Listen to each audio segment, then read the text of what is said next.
Have you ever felt like life just isn't fair? Like no matter how hard you try, things just keep going wrong?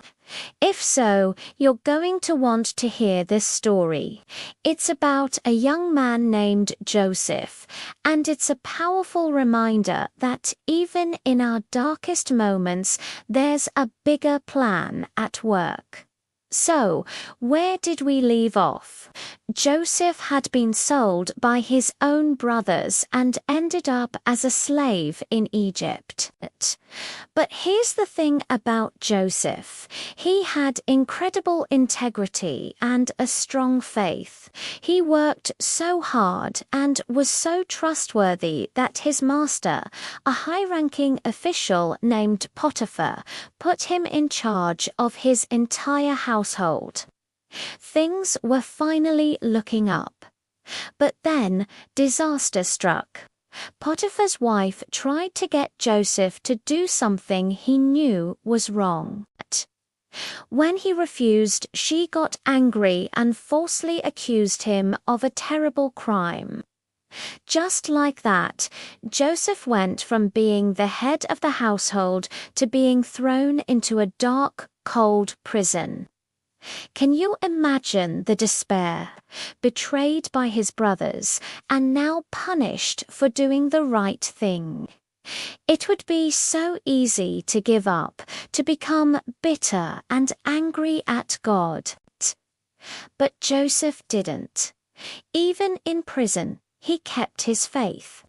And God was with him. Soon, the warden noticed Joseph's character and put him in charge of all the other prisoners. Joseph was making the best of a terrible situation. Then one day, two of Pharaoh's former staff members, the chief baker and the cupbearer, were thrown into the same prison.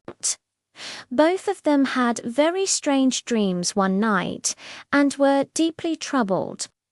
Joseph, seeing their distress, told them, "Don't interpretations belong to God? Tell me your dreams." So they did. Joseph, with God's help, accurately interpreted both dreams. He told the cupbearer he would be restored to his position in 3 days, and he asked the cupbearer to remember him and mention him to Pharaoh. He told the baker that, unfortunately, in 3 days he would be executed. And everything happened exactly as Joseph had said. The cupbearer was freed and went back to serving Pharaoh.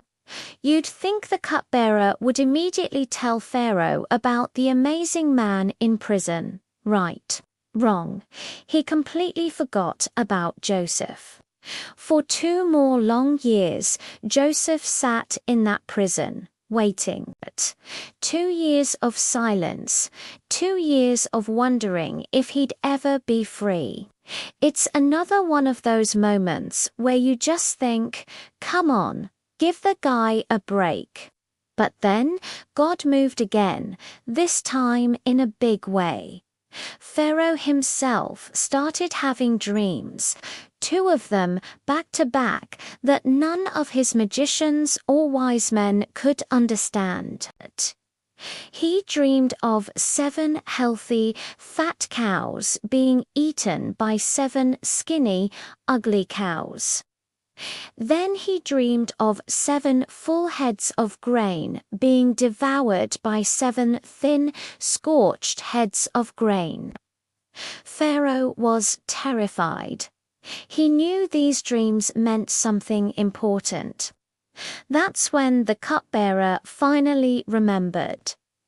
"I remember my faults today," he exclaimed to Pharaoh. He told him all about the Hebrew young man in prison who had perfectly interpreted his dream 2 years earlier. Pharaoh didn't hesitate. He immediately sent for Joseph. They cleaned him up, gave him new clothes, and brought him from the dungeon straight into the royal court. Pharaoh told Joseph his dreams, and Joseph's response is so key. He didn't say, "Oh yeah, I'm great at this." He said, "I cannot do it, but God will give Pharaoh the answer he desires." He gave all the credit to God. Joseph explained that the two dreams were one message from God. The 7 healthy cows and full heads of grain represented 7 years of incredible abundance and harvest throughout Egypt. But the 7 skinny cows and thin heads of grain represented 7 years of a devastating famine that would follow, so severe it would wipe out the memory of the good years. But Joseph didn't stop there. He gave Pharaoh a plan. He advised Pharaoh to find a wise and discerning man and put him in charge. This man should collect 1/5 of the harvest during the 7 good years and store it in cities across Egypt. This way, when the famine hit, there would be food for everyone, and the country would be saved. Pharaoh was blown away. He looked at his officials and said, "Can we find anyone like this man, one in whom is the Spirit of God?"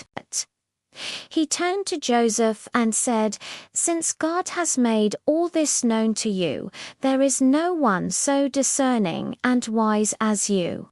You shall be in charge of my palace, and all my people are to submit to your orders. Only with respect to the throne will I be greater than you." In a single day, Joseph went from a prisoner to the second most powerful man in Egypt. God didn't just rescue him. He elevated him to a position where he could save an entire nation, including the very family that had betrayed him. The story of Joseph shows us that our circumstances don't define our destiny. The prison wasn't a punishment, it was a preparation. God used every single hardship, the pit, the slavery, the false accusation, the prison to shape Joseph for his ultimate purpose. God can take our greatest trials and turn them into our greatest triumphs. So if you're in a tough spot right now, don't lose hope. Trust that there might be a bigger plan at work, preparing you for something amazing. Thanks for watching today.